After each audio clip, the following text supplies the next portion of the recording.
وہ یہ ہے کہ 1857 کے جو بعد کے واقعات ہیں، بالخصوص مسلمانوں کے جو حالات خراب ہوئے، اور مغل بادشاہ بہادر شاہ ظفر کے جو انتقال اقتدار کے بعد، کہ اس کے بعد جو انگریزوں نے 1857 میں قبضہ کر لیا اس تمام علاقے پر، تو اس کے بعد ظاہری بات ہے کہ مسلمانوں ہی کو سب سے زیادہ اس کا نقصان اٹھانا پڑا، کیونکہ مسلمانوں کے بارے میں انگریزوں کا یہی تاثر تھا کہ چونکہ اس قوم سے اقتدار چھینا گیا ہے، اس لیے وہ مسلمانوں پہ اعتبار کرنے پہ بھی تیار نہیں ہوتے تھے۔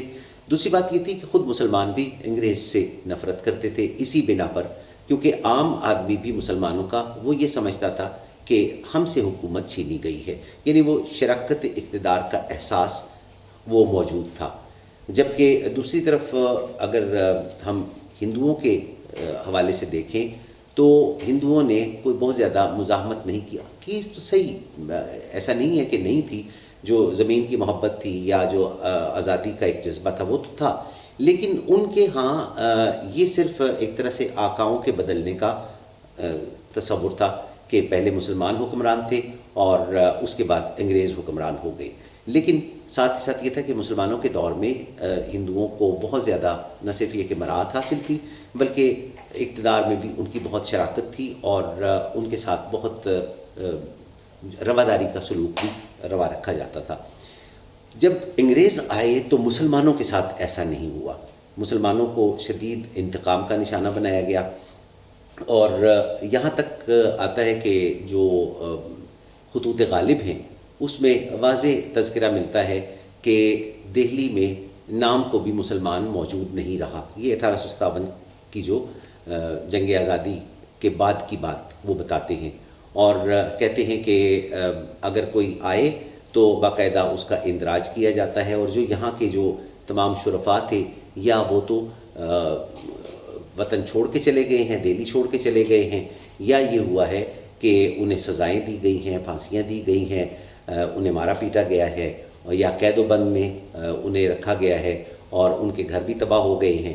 تو یہ وہ سارا سینیریو یا وہ سارا پس منظر تھا کہ جس میں نہ صرف یہ کہ عام مسلمان پسے، بلکہ جو مغل خاندان تھا، اور ظاہر ہے کہ وہ کافی بڑا خاندان تھا، اس کے بہادر شاہ ظفر تو بادشاہ تھے، لیکن لال قلعے میں بہت سارے شہزادے شہزادیاں، ان کے عزیز و اقارب، یہ تمام رہتے تھے۔ تو جو تخصیص ہے ان کی خواجہ حسن نظامی کی یا خصوصیت ہے وہ یہ ہے کہ انہوں نے ان لوگوں کے مغلیہ جو خاندان کے جو پسماندگان بچے تھے ان کی جو میزریبل یا ابتلا والی صورتحال ہے 1857 کے بعد کی، وہ بڑی خوبی کے ساتھ پیش کی ہے، اور جو بھی کہانی ہم پڑھتے ہیں ان کی تو وہ بہت ہی درد بھری ہے، اور پتہ یہ چلتا ہے کہ انقلابات زمانہ جو ہے وہ کیسے کیسے لوگوں کو تباہ و برباد کر کے رکھ دیتے ہیں۔ تو اس حوالے سے ان کی مختلف کتابیں ہیں، اور جو کتابیں ان کی ہیں ان میں ایک تو بیگمات کے آنسو، بیگمات کے آنسو سے یہ فاقے میں روزہ سبق لیا گیا ہے، اس کے علاوہ ہے سپارہ دل، پھر دہلی کی آخری شمع، بہادر شاہ کا روزنامچہ، دہلی کی سزا، سفرنامہ حجاز و مصر و شام۔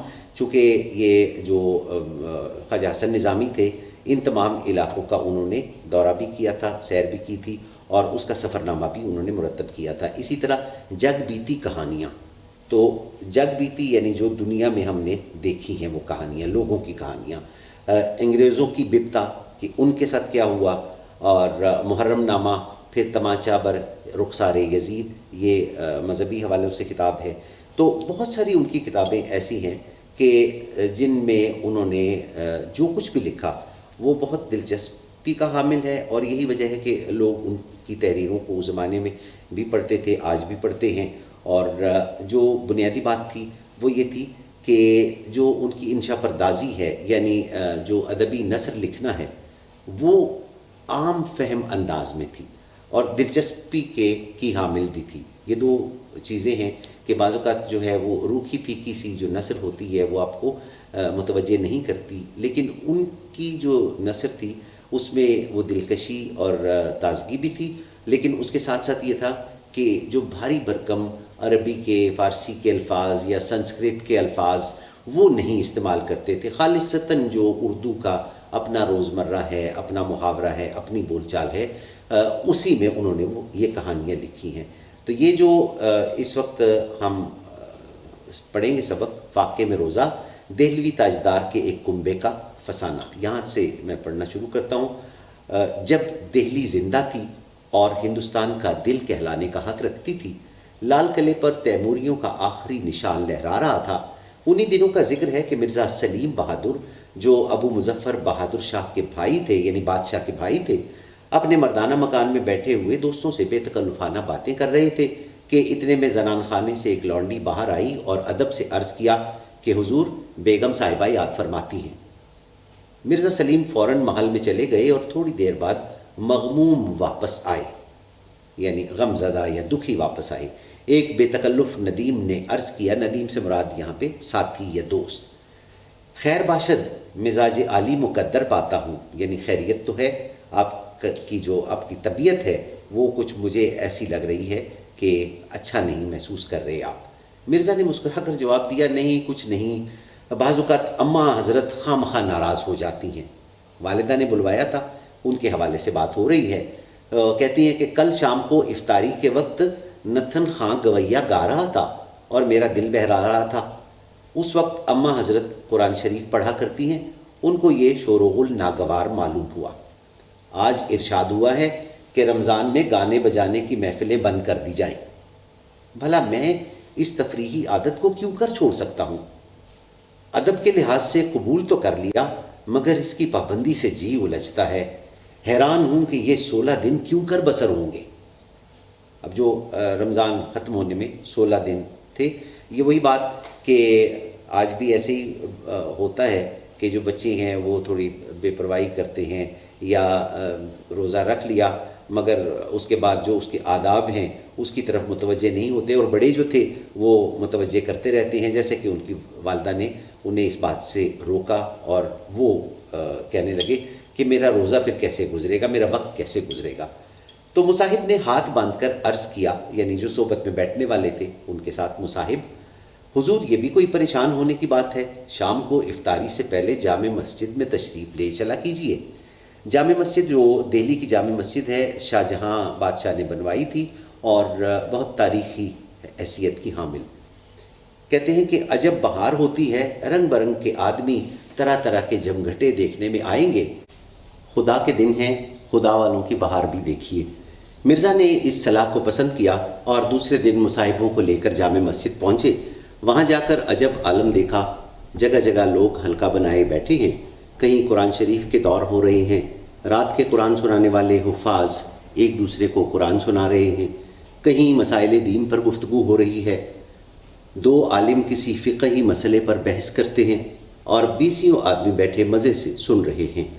فقہی مسائل سے مراد یہ ہے کہ جو اسلامی قوانین ہیں ان کے مطابق زندگی کے جو دیگر مسائل درپیش ہوتے ہیں اس میں جو رائے دی جاتی ہے فقہا کے مطابق، وہ فقہی مسائل ان پہ بحث ہو رہی ہے اور 20 آدمی بیٹھے مزے سے سن رہے ہیں۔ کسی جگہ توجہ اور مراقبے کا حلقہ ہے۔ مراقبہ جو ہے وہ روحانی طور پہ ارتکاز اور توجہ کی مختلف جو مشقیں کی جاتی ہیں اسے کہتے ہیں۔ یہیں کوئی صاحب وظائف میں مشغول ہے، الغرض مسجد میں چاروں طرف اللہ والوں کا ہجوم ہے۔ یہ وہ وقت ہے جب عصر کے بعد کا اور مغرب سے پہلے کا، یعنی افطاری سے پہلے کا وہ وقت ہے، وہ تمام لوگ ایک عبادت کا جو ماحول ہے وہ سارا مسجد میں دیکھ رہے ہیں، اور اس میں جو شہزادہ ہے وہ اور اس کے مصاحب وہ بھی موجود ہیں۔ کلو جدید لذیذ، یعنی جو ہر نئی چیز ہوتی ہے وہ اچھی لگتی ہے۔ مرزا کو یہ نظام بہت پسند آیا اور وقت بہت لطف سے کٹ گیا۔ اتنے میں افطار کا وقت قریب آیا، سینکڑوں خوان افطاری کے آنے لگے، دسترخوان طرح طرح کے سجے ہوئے آ رہے تھے لوگوں کے گھروں سے، اور لوگوں میں افطاریاں تقسیم ہونے لگیں۔ خاص محل سلطانی سے متعدد خوان مکلف چیزوں سے آراستہ روزانہ جامع مسجد میں بھیجے جاتے تھے۔ پرتکلف افطاری بھیجی جاتی تھی، جو آج بھی رواج ہے ہمارے ہاں، اور جب افطاریاں ہوتی ہیں تو گھروں سے آس پاس سے مسجد میں لوگوں کو افطاری بھیجی جاتی ہے۔ خاص محل سلطانی کے علاوہ تمام بیگمات اور شہر کے سب امراء علیحدہ افطاری کے سامان بھیجتے تھے، اس لیے ان خانوں کی گنتی سینکڑوں تک پہنچ جاتی تھی اور مسجد میں ان کی عجب آرائش ہو جاتی تھی۔ مرزا کے دل پر اس دینی چرچے اور شان و شوکت نے بڑا اثر ڈالا اور اب وہ برابر روزانہ مسجد میں آنے لگے۔ یعنی وہ وقت جو تھا، جو عام طور پہ وہ بوریت کا شکار ہوتے تھے اور راگ رنگ کی محفلوں میں رمضان شریف کے جو وقت گزارتے تھے کہ کس طرح سے روزہ بہل جائے، تو اب وہ والدہ کے کہنے کی وجہ سے ان چیزوں سے منع ہو گئے اور مسجد میں آنے لگے، اور جو عصر سے مغرب کے درمیان کا جو وقت ہے وہ ان کا اس روحانی کیفیت میں گزرنے لگا۔ گھروں میں وہ دیکھتے کہ سینکڑوں فقراء کو سحری اور اول شب کا کھانا روزانہ شہر کی خانقاہوں اور مسجدوں میں بھجوایا جاتا تھا۔ مرزا سلیم کے ایک بھانجے مرزا شہزور نو عمری کے سبب اکثر اپنے ماموں کی صحبت میں بے تکلف شریک ہوا کرتے تھے۔ ان کا بیان ہے کہ ایک تو وہ وقت تھا اور ایک وہ وقت آیا کہ دہلی زیر و زبر ہو گئی۔ دہلی زیر و زبر ہو گئی۔ 1857 کا جو ہنگامہ ہوا، اس کے بعد انگریزی فوجیں جب دہلی میں داخل ہو گئیں اور مغلیہ سلطنت کا خاتمہ ہو گیا، تو جیسے کہ ابتدا میں نے عرض کیا کہ سب سے زیادہ نقصان اس کا مسلمانوں کو ہوا کہ جو مسلمان امراء تھے ان کے پاس جاگیریں تھیں اور جو وہ تمام جائیدادیں تھیں وہ چھن گئی ان سے، اور بیشتر لوگ جو تھے امراء ان کو یا تو جان سے ہاتھ دھونا پڑے یا قید و بند کی صعوبتیں برداشت کرنی پڑی، اور ان کے گھر تمام تباہ ہو گئے۔ تو قلعہ برباد کر دیا گیا، ان کے گھر اجڑ گئے، ان کی بیگمات ماما گیری کرنے لگیں۔ ماما نوکرانی کے معنوں میں یا گورنس یا بچوں کی دیکھ بھال کرنے والی جو خاتون ہوتی ہے اس کے حوالے سے یہ لفظ ہے، اور مسلمانوں کی سب شان و شوکت تاراج ہو گئی، تباہ ہو گئی۔ اس کے بعد ایک دفعہ رمضان شریف کے مہینے میں جامع مسجد جانے کا اتفاق ہوا، یعنی یہ وہ دور ہے کہ جب انگریز وہاں پہ آ گئے تھے اور ان کے فوجی جگہ جگہ پہ موجود تھے۔ کیا دیکھتا ہوں کہ جگہ جگہ چولہے بنے ہوئے ہیں مسجد کے اندر، سپاہی روٹیاں پکا رہے ہیں، گھوڑوں کے دانے دلے جا رہے ہیں، گھاس کے انبار لگے ہوئے ہیں، اور شاہجہاں کی خوبصورت اور بے مثل مسجد استبل نظر آتی ہے۔ کہ یہ بدقسمتی ہے کہ جو حاکم قوم ہوتی ہے یا جو فاتح ہوتا ہے، وہ جب کسی جگہ داخل ہوتے ہیں تو وہاں کے جو مذہبی شاعر ہیں ان کا احترام نہیں کیا جاتا، اور وہ تباہی اور بربادی جو عام گھروں میں ہوتی ہے اسی طرح سے ان مساجد میں بھی ہوئی، اور جو شاہجہاں کی سب سے بڑی مسجد جو جامع مسجد دہلی تھی، وہاں پہ جو انگریز فوجی تھے وہ مقیم تھے اور ان کے گھوڑے وہاں استبل کا کام ان سے لیا جا رہا تھا۔ اور پھر جب مسجد واگزاشت ہو گئی، پھر کچھ عرصے بعد جب مسلمانوں کے مطالبے پر حکومت نے مسجد واپس کر دی، وہ چھڑا لی گئی اور سرکار نے اس کو مسلمانوں کے حوالے کر دیا، تو رمضان ہی کے مہینے میں پھر جانا ہوا، اور پھر وہ دوبارہ وہ منظر بتاتے ہیں تو دیکھا کہ چند مسلمان میلے کچیلے پیوند لگے کپڑے پہنے ہیں، 2-4 قرآن شریف کا ورد کر رہے ہیں، اور کچھ اسی پریشان حالی میں بیٹھے وظیفہ پڑھ رہے ہیں۔ افطاری کے وقت چند آدمیوں نے کھجوریں اور دال سیب بانٹ دیے، اور کسی نے ترکاری کے قتلے تقسیم کر دیے۔ نہ وہ اگلا سا سما، نہ وہ اگلی سی چہل پہل، نہ وہ پہلی کسی شان و شوکت۔ یہ معلوم ہوتا تھا کہ بیچارے فلک کے مارے چند لوگ جمع ہو گئے ہیں۔ فلک سے یہاں مراد آسمان ہے، اور معنی اس کے یہ بن رہے ہیں کہ قسمت یا تقدیر، کہ اب جو انقلاب فلک نے، تقدیر نے مسلمانوں کو برا وقت دکھایا ہے، تو وہ شان و شوکت پہلے کسی موجود نہیں رہی کہ وہ زمانہ جب افطاریاں وہاں ہوتی تھیں جامع مسجد میں، اور طرح طرح کے کھانے پینے کی چیزیں ہوتی تھیں، لوگ بڑی تعداد میں جمع ہوتے تھے۔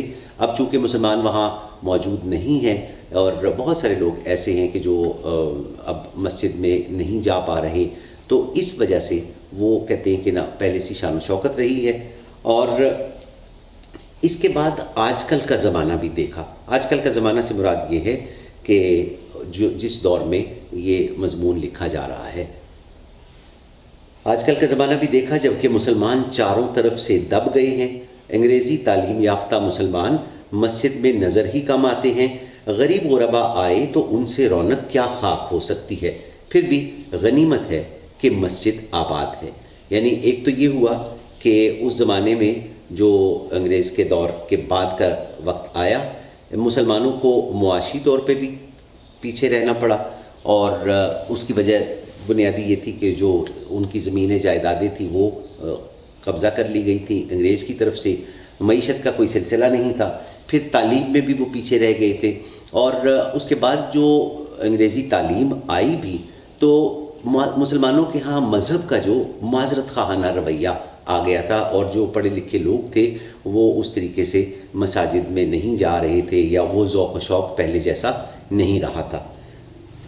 جب انگریزی توپوں اور سنگینوں نے ہمارے ہاتھ سے تلوار چھین لی، تاج سر سے اتار لیا، تخت پر قبضہ کر لیا، شہر میں آتشناک گولیوں کا مہ برس چکا، 7 پردوں میں رہنے والیاں بے چادر ہو کر بازار میں اپنے وارثوں کی تڑپتی لاشوں کو دیکھنے نکل آئیں، چھوٹے بن باپ کے بچے ابا ابا پکارتے ہوئے بے یار و مددگار پھرنے لگے، حضور ذل سبحانی یعنی بادشاہ جن پر ہم سب کا سہارا تھا قلعہ چھوڑ کر باہر نکل گئے۔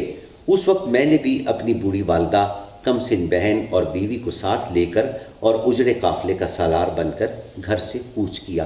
اب یہ جو واقعہ بیان کر رہے ہیں اس مرزا شہزور کا، جو کہ بادشاہ کا رشتے میں بھانجا لگتا ہے، وہ اپنی والدہ، اپنی بیوی اور چھوٹی 10-11 سال کی بہن اس سمیت کوچ کرنے لگے اور کسی محفوظ جگہ کی تلاش میں جا رہے ہیں۔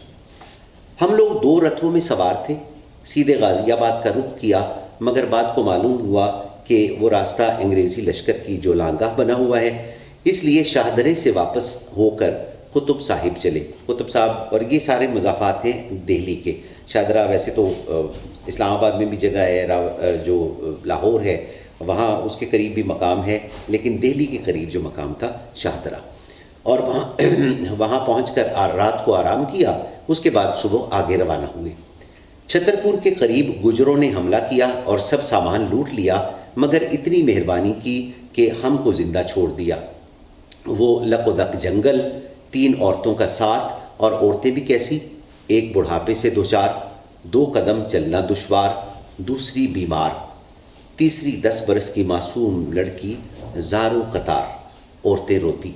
اب یہ آپ نے دیکھا کہ یہاں پہ کچھ جو نثر ہے وہ ہمیں شاعری جیسی لگ رہی ہے، یعنی اس میں قافیہ بندی کا اہتمام کیا گیا ہے، جیسے 2 4، دشوار، بیمار، زارو قطار۔ یہ وہ انداز ہے جو مرزا غالب نے اپنے خطوط میں بھی بہت استعمال کیا ہے۔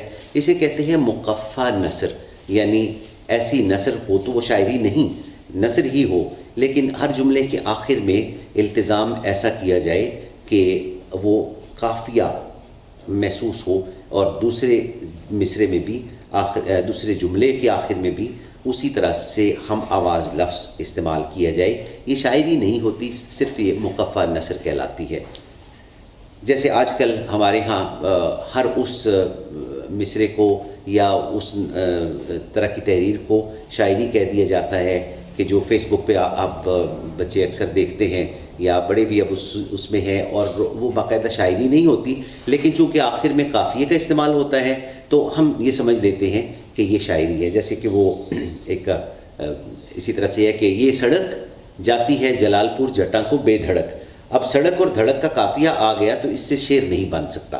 شعر کے کچھ اور بھی لوازمات ہوتے ہیں جو کہ باقاعدہ جب ہم کلاسیکل شاعری پڑھتے ہیں اور اچھے شاعروں کو پڑھتے ہیں تو تب ہمیں محسوس ہوتا ہے کہ یہ شاعری ہے، ورنہ جو باقی اگر صرف قافیے کا استعمال ہو تو وہ مقفع یا قافیوں والی نثر ہوتی ہے، شاعری نہیں ہوتی۔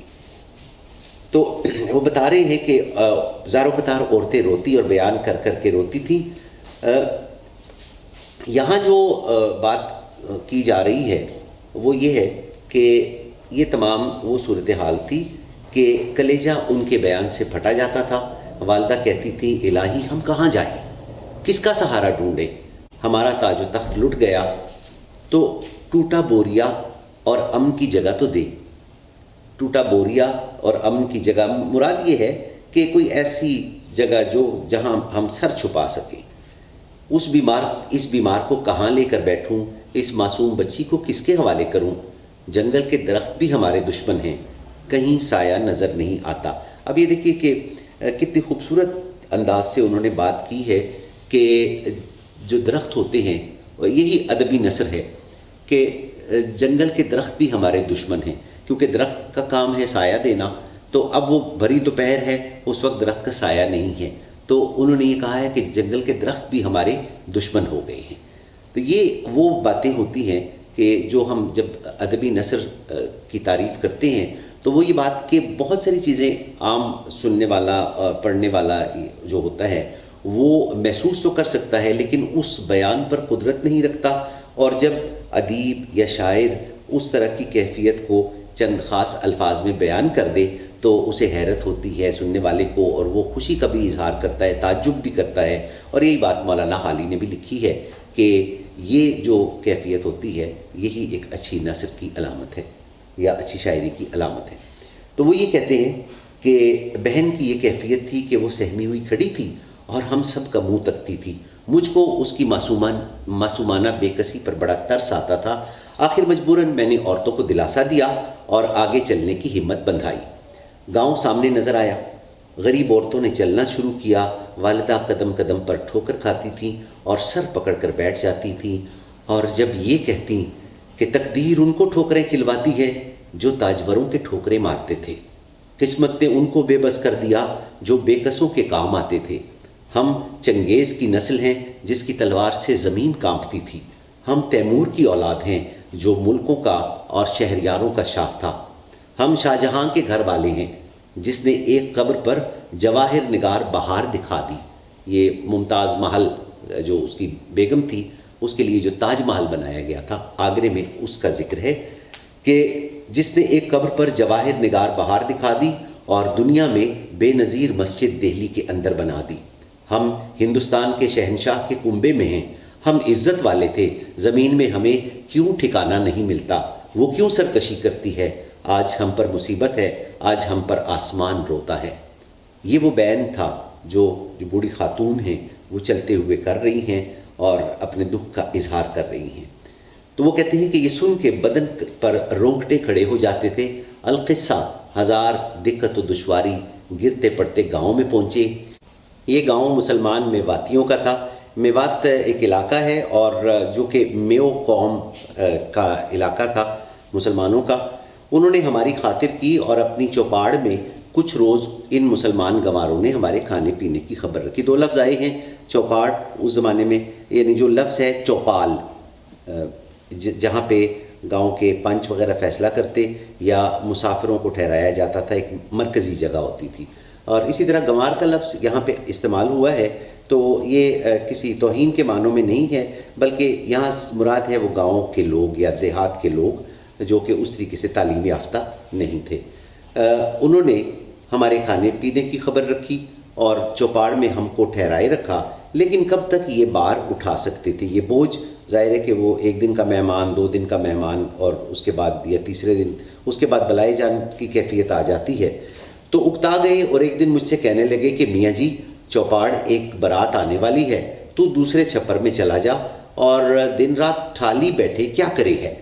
ٹھالی بریکٹ میں لکھا ہوا ہے کہ بیکار بیٹھے ہوئے۔ یہ اب کچھ جو الفاظ ہیں وہ ان میواتیوں کی اپنی زبان کے الفاظ یا اپنے لہجے یا ایکسنٹ کے الفاظ اسی طریقے سے نقل کیے جا رہے ہیں، اور یہ مکالمے کا ایک انداز ہوا کرتا ہے کہ مکالمہ، اچھا مکالمہ وہ کہلاتا ہے کہ جس میں اس کردار کے جو رہن سہن کے مطابق یا اس کے ماحول کے مطابق جو زبان استعمال ہونی چاہیے وہ استعمال کی جائے۔ تو یہ میواتیوں کا جو اپنا ایک لہجہ ہے یا خاص طرح کا انداز ہے بولنے کا، اس انداز کو انہوں نے ظاہر کیا ہے۔ میں نے کہا کہ بھائی جہاں تم کہو کہ وہیں جا پڑیں گے، ہمیں چوپاڑوں میں رہنے کی ہوس نہیں۔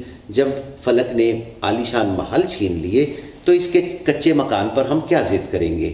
اور رہی کام کرنے کی بات، سو میرا جی تو خود گھبراتا ہے، خالی بیٹھے ہوئے طبیعت اکتائی جاتی ہے۔ مجھ کو کوئی کام بتاؤ۔ ہو سکے گا تو آنکھوں سے کروں گا. آنکھوں سے کروں گا محاورہ استعمال ہوا ہے، یعنی شوق سے کروں گا، دل سے کروں گا. ان کا چودھری بولا ہم نے کہہ بیرا، یعنی ہمیں کیا پتہ، کیا خبر، بیرا بھائی، بیر یا ویر جسے ہم کہتے ہیں، کہ تو کیا کام کر سکے ہے. میں نے جواب دیا میں سپاہی زادہ، تیغ تفنگ چلانا میرا ہنر ہے. تیغ چلانا، یعنی تلوار چلانا، تفنگ چلانا، تیر چلانا، یہ ہمارا ہنر ہے، اس کے علاوہ اور کوئی کام نہیں جانتا. گنوار ہنس کر کہنے لگے نہ بابا، یہاں تو ہل چلانا ہوگا، گھاس کھودنی ہوگی، ہم نے تلوار کے ہنر کیا کرنے ہیں. گنواروں کے اس جواب سے میری آنکھوں میں آنسو آ گئے اور جواب دیا کہ بھائیو، مجھ کو تو ہل چلانا اور گھاس کھودنی نہیں آتی. مجھ کو روتا دیکھ کر گنواروں کو رحم آ گیا اور بولے اچھا تو ہمارے کھیت کی رکھوالی کر لیا کر اور تیری عورتیں ہمارے گاؤں کے کپڑے سی دیا کریں. فصل پر تجھ کو اناج دے دیا کریں گے جو تجھ کو برس دن کو کافی ہوگا. یہ اس زمانے کا جو طریقہ کار تھا کہ عام طور پہ یہ ہوتا تھا کہ گاؤں دیہات میں جس شعبے کے جو لوگ ہوتے تھے یا جس پیشے کے جو لوگ ہوتے تھے تو زیادہ تر وہاں ان کا جو اجرت کا نظام تھا وہ تھا کہ اناج دیا جاتا تھا. یعنی وہ لوگ خود اگر اناج نہیں اگاتے تھے، زمیندار جو کاشتکار تھے وہ اناج اگاتے تھے، اور جو دوسرے باقی کام کاج کرنے والے لوگ ہوتے تھے ان کو ان کے کاموں کا معاوضہ جو ہے وہ پیسوں کی شکل میں نہیں بلکہ اناج کی شکل میں دیا جاتا تھا. تو یہ گاؤں دیہات کا وہ پس منظر ہے. چنانچہ یہی ہوا کہ میں سارا دن کھیت پر جانور اڑایا کرتا تھا اور گھر میں عورتیں کپڑے سیتی تھیں. ایک دفعہ ایسا ہوا کہ بھادوں کا مہینہ آیا اور گاؤں میں سب کو بخار ہونے لگا. یہ وہ جو بارشوں کا موسم آیا، میری اہلیہ اور بہن کو بھی بخار نے آن دبایا. وہ گاؤں، وہاں دوا اور حکیم کا کیا ذکر، خود لوٹ پیٹ کر اچھے ہو جاتے تھے. مگر ہم کو دواؤں کی عادت تھی. لوٹ پیٹ کر اچھے ہونے سے مراد یہ ہے کہ خود ہی وہ تکلیف برداشت کرتے کرتے وہ تکلیف آخر ختم ہو جاتی تھی. مگر ہم کو دواؤں کی عادت تھی، سخت تکلیف اٹھانی پڑی. اسی حالت میں ایک دن اس زور کی بارش ہوئی کہ جنگل کا نالا چڑھ آیا اور گاؤں میں کمر کمر پانی ہو گیا. گاؤں والے تو اس کے عادی تھے، لیکن ہماری حالت اس طوفان کے سبب مرنے سے بدتر ہو گئی. چونکہ پانی ایک دفعہ ہی رات کے وقت گھس آیا تھا، اس لیے ہماری عورتوں کی چارپائیاں بالکل غرق آب ہو گئیں، پانی میں ڈوب گئی. آخر بڑی مشکل سے چھپر کی بلیوں میں 2 چارپائیاں اڑا کر عورتوں کو ان پر بٹھایا. پانی گھنٹے بھر میں اتر گیا، مگر غضب یہ ہوا کہ کھانے کا اناج اور اوڑھنے بچھانے کے کپڑے تر کر گیا. جو کھانے پینے کی چیزیں تھیں وہ ان سب میں پانی پڑ گیا اور وہ خراب ہو گئیں. اور چھپر کی بلیوں سے، بلی سے مراد یہ ہے کہ جیسے ہم ستون یا ٹیک لگاتے ہیں چھت کے اوپر، چھت کے نیچے سے وزن کو برداشت کرنے کے لیے، اسی طرح سے بلی جو تھی وہ لکڑی کا بڑا سا ستون آپ سمجھ لیجیے. پچھلی رات میری بیوی کے جاڑے سے بخار آیا. اس وقت کی پریشانی بس بیان کرنے کی قابل نہیں. اندھیرا گھپ، میہ کی جھڑی، کپڑے سب گیلے، آگ کا سامان ناممکن. حیران تھے الہی کیا انتظام کیا جائے. مریضہ کی حالت نہایت ابتر ہو گئی، یہاں تک کہ تڑپنے لگی اور تڑپتے تڑپتے جان دے دی. چونکہ وہ ساری عمر ناز و نعمت میں پلی تھی، غدر کی مصیبتیں ہی ان کی ہلاکت کے لیے کافی تھیں. خیر اس وقت تو جان بچ گئی، مگر یہ بات کا جھٹکا ایسا برا لگا کہ جان لے کر گیا. صبح ہو گئی، گاؤں والوں کو خبر ہوئی تو انہوں نے کفن وغیرہ منگوا دیا اور دوپہر تک یہ محتاج شہزادی گورے غریباں میں ہمیشہ کے لیے جاس ہوئی. گورے غریباں، غریبوں کی قبر. اب ہم کو کھانے کی فکر ہوئی کیونکہ اناج سب بھیگ کر سڑ گیا تھا. گاؤں والوں سے بھی مانگتے ہوئے لحاظ آتا تھا، وہ بھی ہماری طرح اسی مصیبت میں گرفتار تھے. تاہم ہمارے گاؤں کے چودھری کو خود ہی خیال ہوا اور اس نے کتب صاحب سے 1 روپے کا آٹا منگوایا. وہ آٹا نصف کے قریب خرچ ہوا ہوگا کہ رمضان شریف کا چاند نظر آیا. اب آپ کو بظاہر 1 روپے کا آٹا بڑا لگ رہا ہے کہ 1 روپیہ تو کوئی قیمت یا حیثیت نہیں رکھتا، لیکن اس زمانے میں اس کی پرچیزنگ پاور جو تھی وہ خریدنے کی قوت بہت زیادہ تھی. اور والدہ صاحبہ کا دل بہت نازک تھا. وہ ہر وقت گزشتہ زمانے کو یاد کیا کرتی تھیں. رمضان کا چاند دیکھ کر انہوں نے ایک ٹھنڈا سانس بھرا اور چپ ہو گئی ہیں۔ میں سمجھ گیا کہ ان کو اگلا وقت یاد آ گیا ہے، تسلی کی باتیں کرنے لگا جس سے ان کو کچھ ڈھارس ہو گئی۔ اب یہاں تک آج ہم یہ سبق پڑھتے ہیں، اس کو روکتے ہیں، چونکہ اب وہ رمضان کی بات تو انہوں نے شروع کی ہے، اور اس کے بعد چونکہ سبق کا عنوان بھی ہے فاقے میں روزہ، تو آگے وہ مصائب، وہ تکالیف جو کہ اس موجودہ وقت میں ان کو درپیش ہو رہی ہیں اور ان کا موازنہ وہ پچھلی باتوں کے ساتھ کر رہے ہیں، یہ ساتھ ساتھ چلتی ہوئی کہانی جو ہے وہ دلچسپی بھی رکھ رہی ہے، اور اس کے بعد اس کا انجام کیا ہوگا یا اختتام کیا ہوگا یہ پھر ہم کل کے لیکچر میں کریں گے، اور اس کے ساتھ ساتھ کل کے لیکچر میں ہی ہماری کوشش بھی یہ ہوگی کہ جو مشقی سوالات ہیں وہ بھی ختم کر سکیں۔ جی آج کے لیے آپ کا توجہ کا بہت بہت شکریہ، کل انشاءاللہ آپ سے ملاقات ہوگی، اللہ حافظ۔